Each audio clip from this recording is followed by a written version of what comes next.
జ్ఞాన జ్యోతుల హారతి, సాయి స్వరూపమా నీకు పూల హారతి, సచ్చరితం నీకు జ్ఞాన జ్యోతుల హారతి. జ్ఞానహారతి జ్ఞానజ్యోతులహారతి, సాయి స్వరూపమా నీకు పూలహారతి, సచ్చరితం నీకు జ్ఞానజ్యోతులహారతి.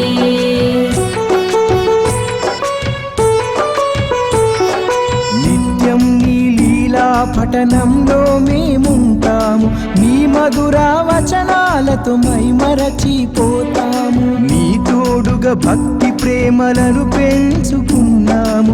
పాలో వెలిగిన జ్ఞాన జ్యోతులతో హారతి, జ్ఞానహారతి జ్ఞానజ్యోతులహారతి, సాయి స్వరూపమా నీకు పూలహారతి, సచ్చరితం నీకు జ్ఞానజ్యోతులహారతి.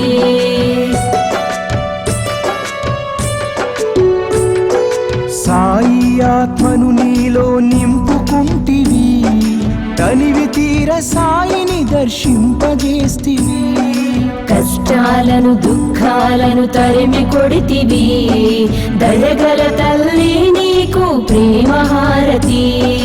జ్ఞానహారతి జ్ఞానజ్యోతులహారతి, సాయి స్వరూపమా నీకు పూలహారతి, సచ్చరితం నీకు జ్ఞానజ్యోతులహారతి.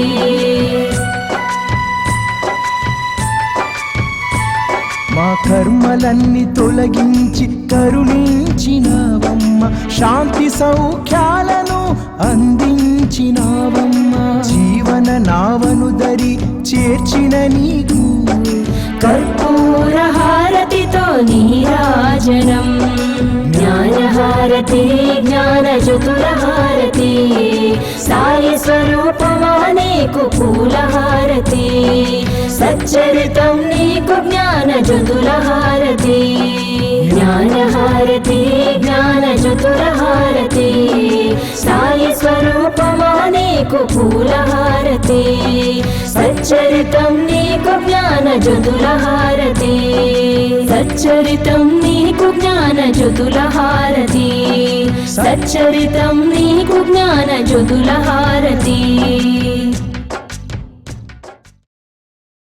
ఈ నెల మనందరికీ కూడా ఒక పర్వదినం ఉంది, ఆషాఢ శుద్ధ పౌర్ణమి, గురు పౌర్ణమి. నిజంగా ఎంత అద్భుతమైనటువంటి సుదినం అంటే గురు పౌర్ణమి. మనము నమ్ముకున్నటువంటి సద్గురువుకు ఆత్మ సమర్పణ చేసేటువంటి అద్భుతమైనటువంటి సుదినం. మిగతా గురువారాలు మిగతా రోజులు ఇవన్నీ వదిలేసేయండి, గురు పౌర్ణమి రోజు మాత్రము మనం ఖచ్చితంగా మనం ఉన్నటువంటి ఆధ్యాత్మిక మార్గాన్ని కొంత రివ్యూ చేసుకోవాల్సినటువంటి అవసరం మాత్రం ఉంది. సద్గురువు యొక్క పాదాల వద్ద మన ప్రయాణం ఏ విధంగా సాగుతుంది, మనం ఎలా ఉన్నాము, ఈ గురు పౌర్ణమికి పోయిన గురు పౌర్ణమికి మనలో ఏమైనా కొంత మార్పు వచ్చి ఉన్నదా అనేటువంటిది మాత్రం మనం తప్పకుండా మనము నిశితంగా పరిశీలించుకోవాలి. ఇక్కడ మనం ఆలోచించాల్సింది, పరిణితి చెందాల్సినటువంటి విషయాలు ఏమిటంటే, గురు పౌర్ణమి అనగానే అన్ని మందిరాల్లో కూడా ఏం చేస్తారు, అన్నదానం చేస్తారు కదా. దీనికంటే కూడా ఒక ముఖ్యమైనటువంటి విషయాన్ని ఎప్పుడు మనం గుర్తుపెట్టుకోవాలి. కేవలం బాబా మార్గంలో అన్నదానం మాత్రమే సేవ కాదు. బాబా చూపినటువంటి మార్గంలో అనేక సేవలు మన ముందు ఉంటాయి. మనం ఏంటంటే ఒకరు చేసినటువంటి దాన్ని మూసగా పట్టుకొని వెళ్ళిపోతూ ఉంటాం. ఈరోజు ఇక్కడ అర్పణం అనేటువంటి కార్యక్రమాన్ని పెట్టుకున్నాం కదా, అది 351 రూపాయలు కడితే మనం షిరిడీకి వెళ్ళకపోయినా మన తరఫున ఆ ధాన్యం షిరిడీ ప్రసాదాలయానికి వెళ్తుంది. అదేవిధంగా బాబా ఒక సాధారణమైనటువంటి ఫకీరు రూపంలో ఈ భూమి పైన అడుగు పెట్టాడు కదా. ప్రతి ఒక్క పరమాత్మ అవతారానికి ఒక ఉపాధి ఉంటుంది. శ్రీరామచంద్రమూర్తి యొక్క ఉపాధి ఏమిటి? రాజ్యాన్ని పరిపాలించడం, ధర్మస్థాపన చేయడం శ్రీరామచంద్రమూర్తి యొక్క అవతారంలో వారికి ఉన్నటువంటి ఉపాధి అది. తర్వాత శ్రీకృష్ణ పరమాత్మకు ఉన్నటువంటి ఉపాధి. తను యాదవ కులంలో పెరిగి ఒక పశువుల కాపరిగా గోకులంలో గోపాలుడిగా ఆయన తన యొక్క ధర్మాన్ని నిర్వర్తించాడు. కురుక్షేత్రంలో ధర్మ సంస్థాపన కోసము పాండవుల పక్షాన నిలిచాడు. ఇది ఆ అవతారం యొక్క ఉపాధి. మరి బాబా యొక్క ఉపాధి ఏంటి? ఏ ఉపాధి తీసుకొని బాబా తన అవతారాన్ని కొనసాగించారు? భిక్ష అనేటువంటి ఉపాధిని తీసుకొని బాబా వారి యొక్క అవతారాన్ని కొనసాగించారు. ఇంతకంటే చాలా ఆ నేల స్థాయి యొక్క ఉపాధి ఇంకొకటి ఉంటుందా? అన్ని యుగాల్లో కూడా పరమాత్ముడు అద్భుతమైనటువంటి ఉపాధులను ఎన్నుకుంటే, రాజ్యపాలన, ధర్మ సంస్థాపన ఇటువంటి వాటిని ఎంపిక చేసుకుంటే, కలియుగంలో వచ్చినటువంటి సద్గురు అనేటువంటి దైవము భిక్ష అనేటువంటి ఉపాధిని ఎంచుకొని వచ్చాడు. ఈరోజు సాయిబాబా అని తలవగానే ఎందుకు శరీరం పులకరించిపోతుంది? మా కోసం బాబా జోలె పట్టాడు. ఆ జోలెలో మా యొక్క కర్మలన్నీ కూడా ఆయన వేసుకున్నాడు. ఆ వేసేటువంటి అవకాశం బాబా మనకిచ్చాడు అనేటువంటిది మనకు బాబాను చూడగానే మనకు గుర్తుకు రావాల్సినటువంటిది బంగారు సింహాసనాలు ఆయనకు అలంకరించినటువంటి అలంకరణ కాదు. ఈ కలియుగంలో జీవులను ఉద్ధరించడానికి ఆయన భిక్ష అనేటువంటి ఉపాధిని తీసుకొని వచ్చారు. మీరందరూ గురు పౌర్ణమికి ఏం చేస్తారో నాకు తెలియదు. నేను మాత్రం ప్రతిసారి చేసేది ఏమిటో తెలుసా? భిక్ష చేస్తాను. నిర్మోహమాటంగా భిక్ష చేస్తాను. రేపు గాన్గాపూర్లో మొదలు పెడతాను. గాన్గాపూర్లో మొదలుపెట్టి అక్కల్కోట్లో చేసుకొని షిరిడీకి వెళ్ళి అలా అన్ని చోట్ల భిక్ష చేసుకొని వస్తాను. నేను భిక్ష చేసినటువంటి ఆ డబ్బుతో ఆయన కోసం షిరిడీకి ఎంతో ఆతృతతో ప్రేమతో వచ్చేటువంటి పల్లకీలు మోసుకొని వచ్చేటువంటి వాళ్ళ కోసం ఆ డబ్బును ఉపయోగిస్తాను. ఎందుకు? బాబాకు భిక్ష చేయాల్సినటువంటి అవసరం ఏమిటి? భుజాన జోలిలో అష్టలక్ష్ములు, తలపైన పాగాలో అష్టసిద్ధులు. ఏమున్నాయి ఆయన భిక్ష జోలిలో? అష్టలక్ష్ములు ఆయన భుజానికి ఉన్నటువంటి జోలిలో కొలువై ఉన్నారు. ఆయన తలపాగాలో ఏమున్నాయి? అష్టసిద్ధులు తలపాగాలో ఉన్నాయి.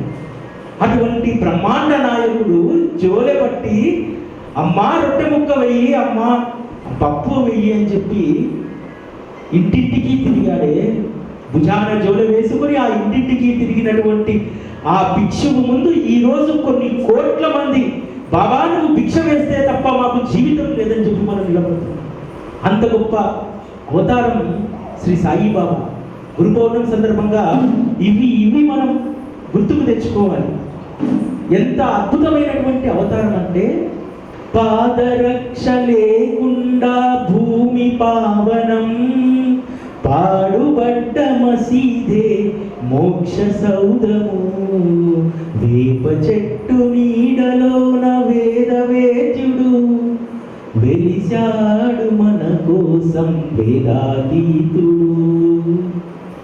ఎవరి కోసం? శ్రీ సాయిబాబా మనందరి కోసం. ఆ విధంగా బాబా చివరి రోజు వరకు కూడా తన ఎంచుకున్నటువంటి ఉపాధిని వదలలేదు.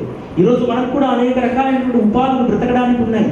కానీ కొంత సమయం వచ్చిన తర్వాత, రిటైర్మెంట్ వయసు వచ్చిన తర్వాత దాన్ని వదిలేస్తాం. తనకు ఏ ఉపాధిని అయితే తీసుకొని వచ్చారో చివరి వరకు ఆయన అదే ఉపాధిని ఎంచుకున్నారు. అంతేకాదు బాబా భిక్షను ఎంత ధర్మంగా చేసేటువంటి వారంటే, మీకు ఒక సంఘటన చెప్తాను. ఒకరోజు బాబా షిరిడీలో భిక్ష కోసం అని బయలుదేరుతాడు. ఒక అమ్మ ఇంటి నుంచి ఇంకో అమ్మాయి ఇంటికి పోయేసరికి ఆ అమ్మ బాబా వచ్చేస్తున్నాడు, నేను బాబాకు వేయడానికి బాత్రీలు పప్పు నేను సిద్ధం చేసుకోవాలని చెప్పి ఆరాటపడుతూ ఉంటుంది. అప్పుడే పొలం నుంచి వచ్చినటువంటి ఆవిడ మామగారు పీట పైన కూర్చొని ఉండి భోజనం పెట్టమంటే, లేదు బాబా వస్తున్నాడు, బాబాకు భిక్ష వేసిన తర్వాత నీకు నేను భోజనం పెడతానని అంది. బాబా ఇంటి ముందుకు రాగానే పల్లెంలో రొట్టె పప్పు తీసుకెళ్ళి బాబాకి ఇవ్వబోతే బాబా భిక్షను నిరాకరించాడు. అమ్మా నేను ఫకీరును ఎంతసేపు అయినా నేను ఇక్కడ నిలబడతాను, నేను పని పాడ లేనటువంటి వాడిని, కానీ నీ కుటుంబాన్ని పోషించేటువంటి నీ మామ పొలంలో కష్టపడి వచ్చాడు, ముందు ఆ అన్న భోజనం పెట్టు, నా అన్న భోజనం తినేదాకా నేను బయట నిలబడుకుంటాను అన్నాడు. ధర్మం భిక్షలో కూడా ఎంత గొప్ప ధర్మాన్ని బాబా పాటించారు. ఈరోజు నేను మొదటిసారి 2015లో భిక్ష చేసినప్పుడు ఎంత గొప్ప పాఠాన్ని బాబా నాకు నేర్పించారంటే, భిక్షాచోని పట్టుకొని మామూలుగా మీరు ఎవరైనా సరే సాధారణంగా మీ స్నేహితుడి ఇంటికో బంధువుల ఇంటికో సాధారణంగా పోతే టీ ఇచ్చి మర్యాద చేసి కాసేపు మాట్లాడి పంపిస్తాను. భిక్ష కోసం వెళ్తే నేను నిన్ననే మా గుళ్ళో కట్టానండి, గురువారం రోజు 5 రూపాయలు, ఇంకా నేను భిక్ష ఇవ్వలేదు. భిక్ష మనిషి యొక్క నైజాన్ని బయటపడుతుంది. నువ్వు భిక్ష అడిగినటువంటి మనిషి యొక్క మనస్తత్వాన్ని బయట వేస్తుంది. అట్లా భిక్ష అనేటువంటిది అనేక పాఠాలను మనకు నేర్పిస్తుంది. బాబా ఎన్ని అవమానాలు పడి ఉంటారు భిక్షలు, అన్ని అవమానాలు మనం పడాలి. ఎస్, తెలిసి రావాలి జీవితం అంటే. జీవితం చాలా సాఫీగా సాగిపోతూ ఉంటుంది. సాఫీగా సాగిపోయిన రోజులు ఎప్పుడూ కూడా మంచి అనేటువంటి ముసుగు తొలుపుకున్నటువంటి సమయంలో అటువంటి మనుషులు ఎప్పుడూ కూడా ముసుగును తొలగించుకోలేరు. ముసుగు ఎప్పుడు తొలుగుతుందంటే, ఎప్పుడైతే నువ్వు వారి నుండి సేవ కోసం డబ్బును నువ్వు భిక్ష రూపంలో అడుగుతావో వారి యొక్క నైజం బయటపడుతుంది. నీకు మిత్రులు ఎవరు, ఆప్తులు ఎవరు, నిన్ను గౌరవించే వాళ్ళు ఎవరు అనేటువంటిది 100% రూఢి అయిపోతుంది భిక్ష ద్వారా. ఒక యువకుడు మల్కాజ్గిరిలో ఉన్నాడు, 2015లో అనుకుంటా. సార్ నేను భిక్ష చేస్తాను సార్, మా కాలేజీలో చాలామంది ఉన్నారు, నేను చేయాలనుకుంటున్నాను అన్నాడు. చెయ్యని చెప్పాను. తన స్నేహితుల్లో ఉన్న 20 మందిలో 2 మాత్రమే భిక్ష ఇచ్చారట, మిగతా వాళ్ళందరూ ఎవరు చేయలేదు. సార్ నేను వీళ్ళందరినీ నమ్మి నేను చేస్తానని ఒప్పుకున్నానంటే, అరే నీకు ఇచ్చినటువంటి ఆ 2 పుణ్యాత్ములు ఎవరి వద్ద నుంచి అయితే బాబా తీసుకోవాలనుకుంటారో వారి వద్ద నుంచి మాత్రమే స్వీకరిస్తాను. బాబా ఎప్పుడూ కూడా వారు మనకు నేర్పేటువంటి పాఠం ఏమిటంటే, మనం ప్రపంచమంతా కూడా అందరూ మన మిత్రులు, అందరూ మన వాళ్ళే అని చెప్పని అనుకుంటాం. అనేక సందర్భాల్లో బాబా అనేక మందిని బయటపడేస్తారు. ఎందుకంటే ఈ ప్రపంచంలో మనము సఖ్యతగా, ప్రేమతో, అచంచలమైనటువంటి విశ్వాసంతో ఈ ప్రపంచంలో ఒక్కరితో మాత్రమే ఉండగలుగుతాం అనేటువంటి దాన్ని నిరూపిస్తారు. అది నాతో మాత్రమే మీరు ఉండగలుగుతారు అనేటువంటి దాన్ని బాబా ఎప్పుడూ చెప్తూ ఉంటారన్నమాట. బాబా తన భక్తుడికి ఏదైనా అనుగ్రహించాలనుకున్నప్పుడు ఖచ్చితంగా వారు బాకీ పడ్డటువంటి దక్షిణను స్వీకరించిన తర్వాతనే వారికి దక్కాల్సినటువంటిది దక్కేది. మీరందరూ కూడా సచరిత్రలో చదువుతారుగా, రతన్జీ వారి కథ. నాందేడ్ సేటు తక్కువ పుణ్యకార్యాలు చేశాడు, యజ్ఞాలు చేశాడు, యాగాలు చేశాడు, అనేక దాన ధర్మాలు చేశాడు, అన్నీ చేశాడు. అయినా సరే పుత్ర సంతానం లేదు. మరి ఏం చేయాలి? ఒకరోజు దాసన్ మహారాజ్ గారు వచ్చి నాందేడ్లో ఉంటే వెళ్ళి దాసన్ మహారాజ్కి సాష్టాంగ నమస్కారం చేసి అడుగుతాడు, అయ్యా ఎన్నో పూజలు చేశాను, ఎన్నో రకాలుగా నేను పుణ్యకార్యాలు చేశాను, అయినా సరే నాకు పుత్రులు పుట్టట్లేదు, ఏం చెయ్యాలి అని చెప్పి అడుగుతాను. అడిగినప్పుడు దాస్కర్ మహారాజ్ సర్వరోగ నివారిని, ఆ రోజు దాస్కర్ మహారాజ్ అని అడిగినా, నానాసాహెబ్ చంద్రకర్ అడిగినా, కాకాసాహెబ్ దీక్షిత్ అడిగినా, వాళ్ళ ఇంటికి వచ్చి ఎవరు ఏ సమస్య చెప్పినా ఏం చెప్పేవాళ్ళంటే, నువ్వు ఖచ్చితంగా షిరిడీకి వెళ్ళు, అక్కడ కొలువైనటువంటి సాయి మహారాజు ఖచ్చితంగా నీ కృప చూపెడతారు అనేటువంటి వారు. నాందేడ్ సైడ్కి అదే విషయం చెప్తారు రతన్జీ వాడియాకు దాస్కర్ మహారాజ్.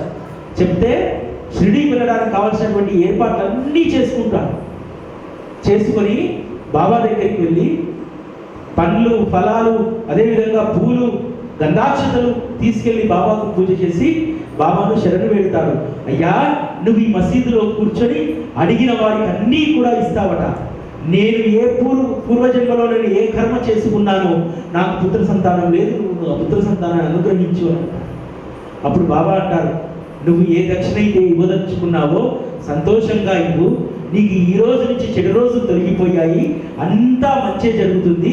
నా కోసం ఇంత ఆరాటంగా వెతుక్కుంటూ వచ్చేటువంటి వాళ్ళంటే నాకెంతో ఇష్టం, మీరెంతో అదృష్టవంతులు, మీకంటూ మీ వారు ఉన్నారు, నాకంటూ ఎవరూ లేరు.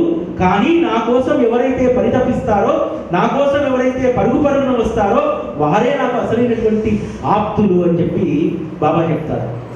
ఈ విధంగా నాందేడ్ సేట్ బాబాకు పూజ చేసిన తర్వాత బాబా అంటాడు, సరే అంతా అయిపోయింది కదా, నువ్వు నాకు ఇవ్వాల్సినటువంటి దాంట్లో ₹3.14 నాకు అందాయి, మిగతాది ఎంత ఇవ్వదలుచుకున్నావో అంత ఇవ్వు అని అంటాడు. నాందేడ్ సేట్ ₹5 ఇద్దాం అనుకున్నాడు బాబా అధ్యక్ష, దాంట్లో ఆల్రెడీ ₹3.14 నాకు ముట్టాయి అని అంటాడు. సేట్కి అర్థం కాదు, నేను షిరిడీకి వచ్చింది ఫస్ట్ టైము, ఎప్పుడూ కూడా నేను బాబా దక్షిణ కూడా పంపించలేదు, మనీ ఆర్డర్ కూడా చేయలేదు, ఎట్లా ₹3.14 బాబా కంటే. దాస్గన్ మహారాజ్ దగ్గరికి వెళ్ళి మళ్ళీ చెప్తాడు, అయ్యా బాబా నన్ను దక్షిణ అడిగాడు, ₹3.14 ముట్టాయి అన్నాడు, అసలు నేను ఎప్పుడు ఇచ్చాను అని అంటాడు. దాస్గన్ మహారాజ్ అంటాడు, ఒకసారి ఆలోచించుకో, నువ్వు షిరిడీకి వెళ్ళడానికంటే ముందు ఏదైనా సేవ చేసావా అని అడుగుతాను. ఆ సేవ చేశాను, ఇక్కడే చాలా ప్రసిద్ధి చెందినటువంటి ఒక మహాత్ములు ఉన్నారు మౌలానా అని చెప్పి, ఆయనను పిలిచి ఆ రోజు ఇంటికి భోజనానికి పిలిచాను, భోజనం ఏర్పాటు చేశాను, ఆయనతో పాటు ఇంకో 10 మంది వారి పరివారం వచ్చాను, శిష్య పరివారం, వారికి భోజనాలు ఏర్పాటు చేశాను అన్నారు. సరే ఇంటికి వెళ్ళి ఆ రోజు ఖర్చు అయినటువంటి చిట్టా పద్దు చూడు అని అంటారు. ఇంటికి వెళ్ళి సేట్ చూస్తారు, చిట్టా పద్దు ₹3.14 అన్నారు. అంటే నువ్వు ఏ ఉత్తమమైనటువంటి సేవ చేస్తావో, నువ్వు చేసినటువంటి సేవ కూడా అది నాకు దక్కినట్టే. షిరిడీకి వెళ్ళడానికి కేవలం 4 రోజుల ముందు ఆ మహాత్ముడికి భోజనం ఏర్పాటు చేస్తాడు, ఆ ఏర్పాటు చేసిన దానికి అయినటువంటి ఖర్చు నాకు అందింది అని చెప్పి బాబా చెప్తాడు. రతన్జీ వాడియాకు సంవత్సరం తిరిగేలోపు కొడుకు పుడతాడు. ఎందుకు?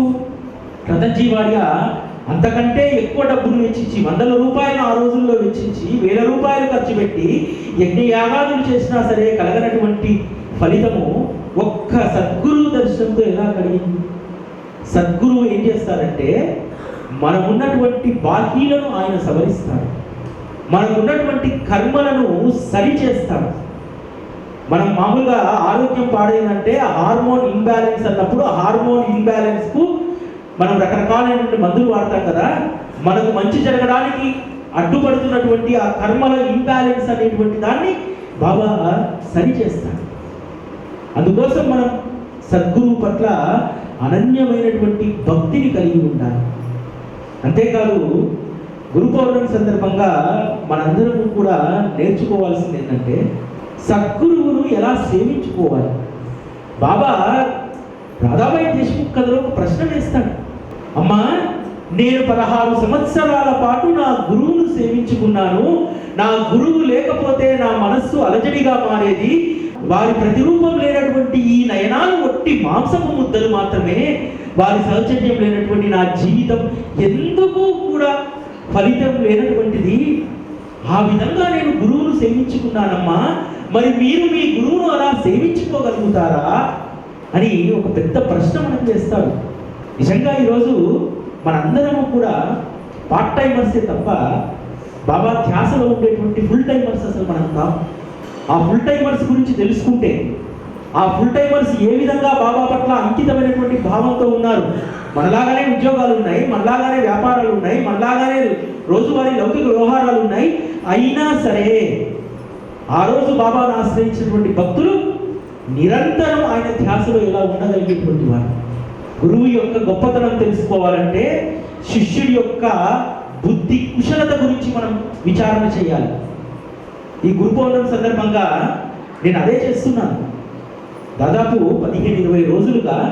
ఎందుకంటే ఎప్పుడు చెప్తాను, చెట్టు యొక్క విలువ మనం తెలుసుకోవాలంటే ఆ చెట్టుకు పండినటువంటి పండును రుచి చూస్తేనే ఆ చెట్టు యొక్క విలువ తెలుస్తుందని చెప్పి దాదాపు 25 మంది భక్తులు ఆ రోజు బాబాతో ఉన్నటువంటి భక్తుల వారి వారసుల ఇంటర్వ్యూస్ నేను చేశాను.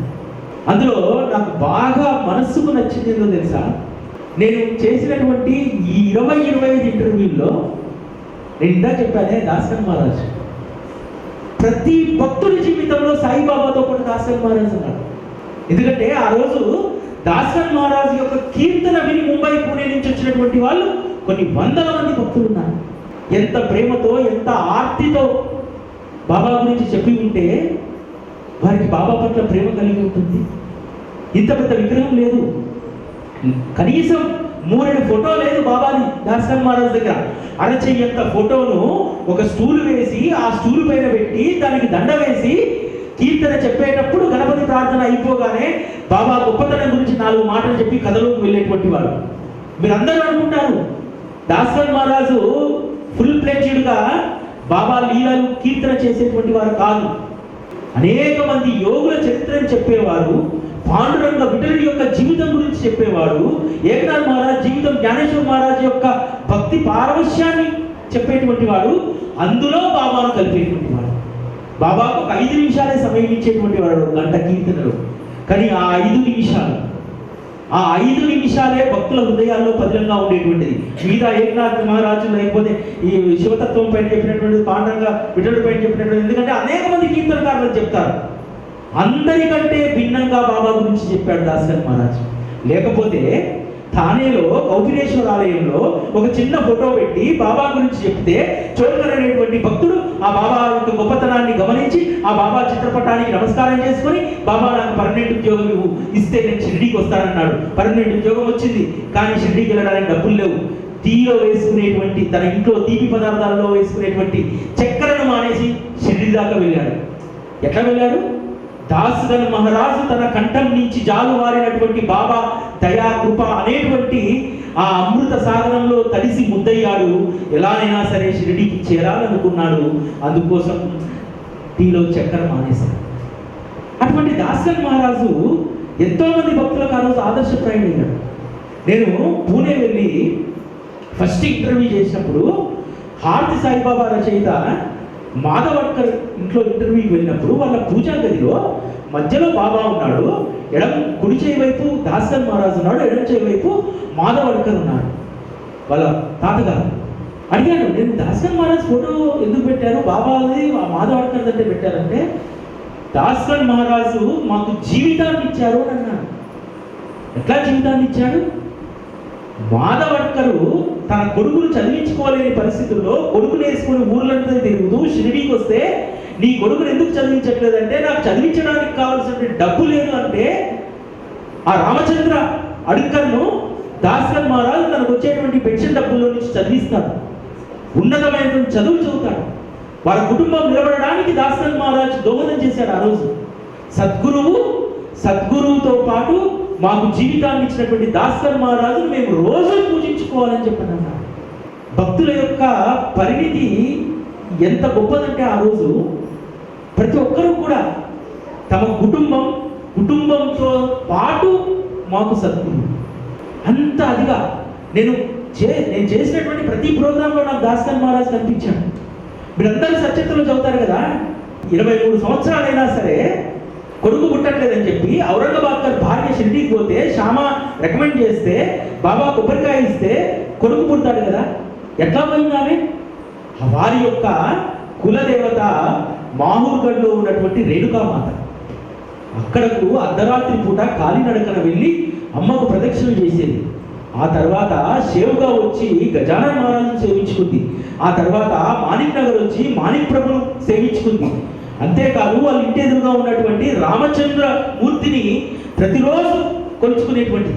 వీరెవ్వరూ ఇవ్వనటువంటి అనుగ్రహం ఒక్క కొబ్బరికాయ ద్వారా బాబా ఇచ్చాడే. ఎట్లా పోయింది షిరిడీకి? ఇన్ని ప్రయత్నాలు చేసినా ఏమాత్రం కూడా ఫలితం లేకపోవడంతో ఒకరోజు దాస్కన్ మహారాజు సోలాపూర్కు కథ చెప్పడానికి వస్తాడు. వచ్చే ఆ కథ వినడానికి ఈ గంగూబాయి వెళ్తుంది.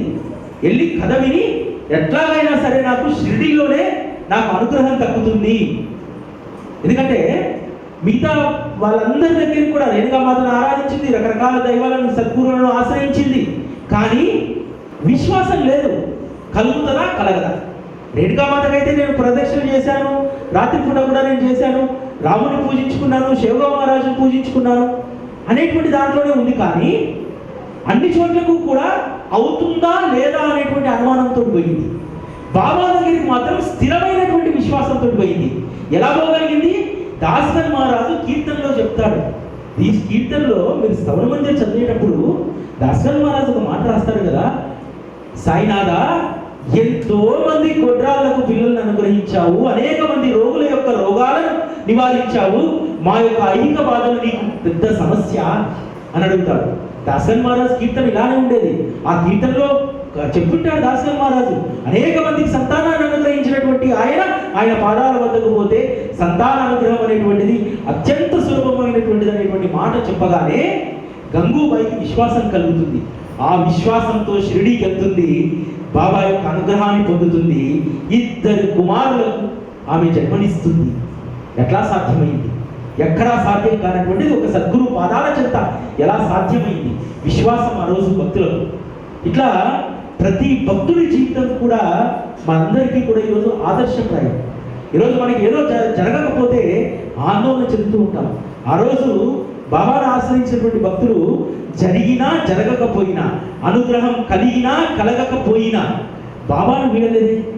ఆ రోజు ఉన్నటువంటి భక్తుల యొక్క భక్తి ఎంత గొప్పదంటే, కన్న కూతురు వత్సల షిరిడిలో తను కట్టుకున్నటువంటి వాడాలో చనిపోతే ఒక్క క్షణం కూడా కాకా సాహెబ్ దీక్షిత్ చెల్లించలేదే.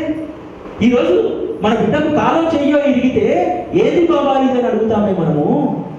బిడ్డ చనిపోతే కాకా సాహెబ్ దీక్షిత్ ఏది బాబా, నా సర్వస్వాన్ని వదిలేసి వచ్చి ఇక్కడ నేను ఉంటే, ఇక్కడ వాడా కట్టుకొని ఉంటే నా బిడ్డనే లేకుండా చేస్తావా అని చెప్పి బాబా నిలదీయలేదే. యథావిధిగా కార్యక్రమాలన్నీ చేసి అదే రోజు సాయంత్రం తను విధిగా పారాయణ చేయాల్సినటువంటి రామాయణ పుస్తకాన్ని పట్టుకొని పోయి బాబా దగ్గర పెట్టి బాబాకు పాద నమస్కారం చేసి యథావిధిగా వాడకు వచ్చి పారాయణ చేశాడే. ఆ భక్తి ముందు మన భక్తి ఎంత, ఏం నేర్చుకుంటున్నాం? అందుకనే బాబా మార్గంలో కేవలం భక్తి ఉంటే చాలదు, అవగాహన చాలా ముఖ్యం. ఎందుకోసం మనం వచ్చాం సద్గురు పాదాల వద్దకు? ఏం చెయ్యడానికి? బాబా అంటుంటాడు, చాలా మంది భక్తులు వచ్చి మసీదులో కూర్చొని, ఇందాక మనం హారతి అయిపోయిన తర్వాత మైక్లో పాట వస్తూ ఉంటే మనం మాట్లాడుకున్నామే, అట్లా మసీదులో మాట్లాడుకునేటువంటి వాళ్ళు చాలా మంది. ఒక్కసారి బాబా గిర్రుగా వచ్చి చెప్పేవాడట, ఏరా ఇక్కడికి వచ్చి కూడా పిడకలు ఏరుకోవడానికా మీరు వచ్చింది అనేవాడట. దేనికోసం పిడకలు? చితి కోసం ఏరుకుంటాం. చితికి పెట్టేది పిడకలే కదా. అంటే ఇక్కడికి వచ్చి కూడా మళ్ళీ మరణము జననము ఇందులోనే మునిగి తేలుతందుకా మీరు వచ్చింది? పిడకలు ఏరుకోవడానికా ఇక్కడ మీకు వచ్చింది అని చెప్పి బాబా అనేటువంటి వారు. కాబట్టి బాబా మార్గంలో మనం ఎప్పుడు కూడా పిడకలను ఏరుకునేటువంటి స్థితిలో ఉండకూడదు. జ్ఞానరత్నాలను ఏరుకునేటువంటి స్థితికి మనం రావాలి. ఎక్కడ దొరుకుతాయి జ్ఞానరత్నాలు? శ్రీ సాయి సచ్చరితలో దొరుకుతాయి జ్ఞానరత్నాలు. ఆ జ్ఞానరత్నాన్ని ఒక్కదాన్నైనా సంపాదిస్తే, ఎందుకంటే కొంతమంది అచ్చంగా బాబా సేవ కోసమే పుడతారు. అటువంటి వాళ్ళలో మనెమ్మ గారు, మన తెలుగు వాళ్ళే, మనెమ్మ గారు ఎంత అదృష్టవంతులంటే, ఆమె ఓవి టు ఓవి గ్రంథాన్ని మరాఠీ భాషలో ఓవి ఛందస్సులో హేమాడ్ పంత్ రాస్తే దాన్ని ఆవిడ యాజ్ ఇట్ ఈజ్గా ట్రాన్స్లేషన్ చేసింది. ఎట్లా సాధ్యమైందో తెలుసా? ఈరోజు మనం షిరిడీలో ఏదైనా పని చేయడానికి పోతే కంఫర్టబుల్ హోటల్ ఎక్కడుంది, కంఫర్టబుల్గా మనకు భోజనం ఎక్కడ లభిస్తుంది, రైల్లో కంఫర్టబుల్గా ఏ రైలు అయితే బాగుంటుంది, ఫలానా రైలు అయితే బాగలేదు, దాంట్లో బల్లులు ఈగలు దోమలు ఉంటాయి, ఇంకో రైలు పోనీ థర్డ్ ఏసీ బాగాలేదు, సెకండ్ ఏసీ, ఇట్లా అనుకుంటాం కదా. ఆమె పోస్టల్ డిపార్ట్మెంట్లో సూపరింటెండెంట్. ఎందుకు తనకు ఆలోచన వచ్చిందో తెలియదు. షిరిడీకి వెళ్ళి మరాఠీ నేర్చుకొని ఓవి టు ఓవి గ్రంథాన్ని ఆవిడ ట్రాన్స్లేట్ చేసింది. ఎక్కడుందో తెలుసా? ఆవిడ గురుస్థాన్ అరుగు మీద ఆ కటిక నేలపైన పడుకుంది 2.5 సంవత్సరాలు. హోటల్లో అన్నం కొనుక్కొని తినలేదు, పాత్ర పట్టుకొని వెళ్ళి భిక్ష చేసుకొని భోజనం చేసింది. ఎందుకంటే 2.5 సంవత్సరాలు జీతం లేదు, లాస్ ఆఫ్ పే. ఆ విధంగా ఆవిడ షిరిడీలో జీవించినందుకు, ఆ విధంగా కఠోరమైనటువంటి సాధన చేసినందుకు అద్భుతమైనటువంటి శ్రీ సాయి సచ్చరిత అనే ఓవి టు ఓవి అనేటువంటి గ్రంథం మనకు లభించింది. నీవు భిక్ష చేస్తే బాబా నీకు అద్భుతమైనటువంటి భిక్షను నీకు ప్రసాదిస్తాడు. ఈరోజు మనమ్మ గారు భిక్ష చేసుకొని షిరిడీలో 2.5 సంవత్సరాలు ఉండి ఆ గ్రంథాన్ని రాస్తే, ఆ గ్రంథాన్ని షిరిడీ సంస్థానం అధికారికంగా ముద్రిస్తుంది. దాని పూర్తి సర్వ హక్కులు ఆవిడ సంస్థానానికి రాసిచ్చింది. ఈరోజు ఎవరైనా 4 పేజీల పుస్తకం రాయగానే దానిపైన వేసుకుంటారు కాపీ రైట్ అని చెప్పి. ఎన్ని ఓవీలు? 8478 ఓవీలకు పైగా ఉన్నటువంటి ఆ పుస్తకము దాదాపు 450-500 పేజీలకు పైగా ఉన్నటువంటి ఆ పుస్తకము తన యొక్క 2.5 సంవత్సరాల కఠోరమైనటువంటి దీక్ష దాన్నంతా కూడా ఎవరికి దారాదత్తం చేసింది? సద్గురు పాదాలకే దారాదత్తం చేసింది. ఆవిడ ప్రింట్ చేసి అమ్ముకోదలుచుకుంటే కొన్ని లక్షల కాపీలు అమ్ముకునేటువంటి వారు, కానీ ఎప్పుడు కూడా వారు అటువంటి ప్రయత్నం చేయలేదు.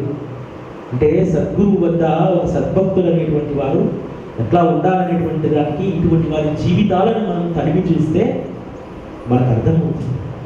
కాబట్టి గురు పౌర్ణమి సందర్భంగా మనం కొంత పరిణితి చెందేటువంటి ప్రయత్నం మనం చేద్దాం.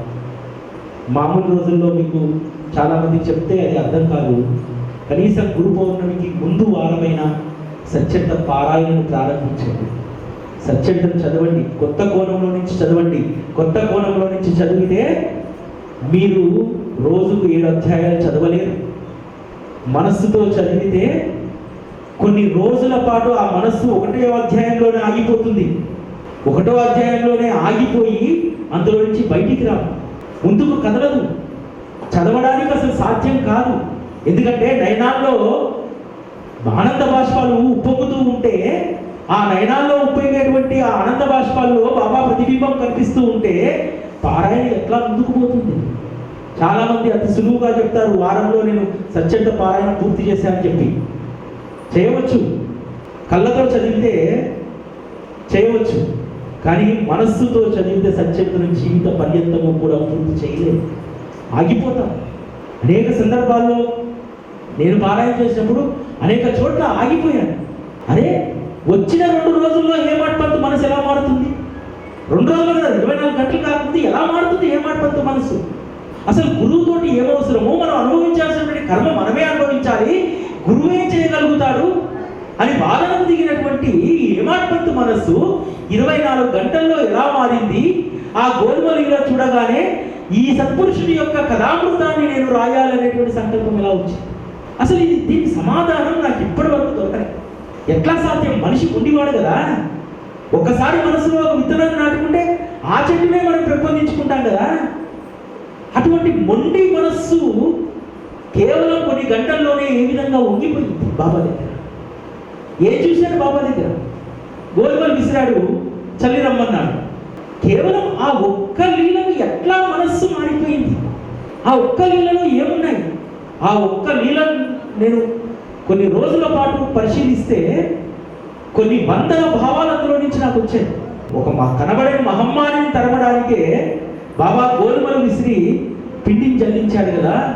అటువంటి మహమ్మారినే తరిమినటువంటి ఆయన మన మనసుల్లో ఉన్నటువంటి విష సంస్కారాలను కేవలం సచ్చరిత అనేటువంటి వీచిక ద్వారా బయటికి పంపుకోలేడా? ఖచ్చితంగా పంపిస్తాను. దేనివల్ల మనుషులు కర్కశంగా మారుతారు? దేనివల్ల స్టబన్గా ఉంటారు?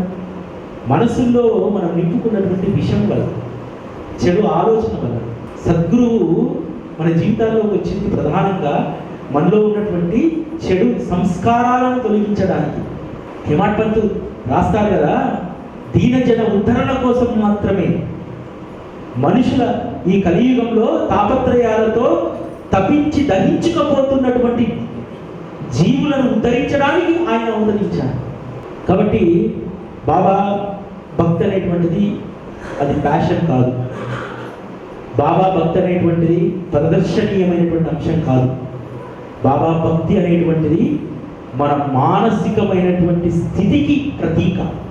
నీ మానసికమైనటువంటి స్థితి ఎలా ఉంటే నువ్వు ఆ పరిణితి చెందినట్టు బాబా దగ్గరికి వచ్చినప్పుడు, దేనికి కూడా తొనగనటువంటి స్థితికి వచ్చినప్పుడు, దేనికి కూడా అల్లాడనటువంటి స్థితికి వచ్చినప్పుడు, నీ పాదాల కింద భూమి కంపిస్తున్నప్పుడు కూడా నా చుట్టూ ఉన్నటువంటి భూమి కంపించి కూలిపోయినా సరే నా పాదాల కింద ఉన్నటువంటి ఆ మన్ను నన్ను కృంగిపోనివ్వదు.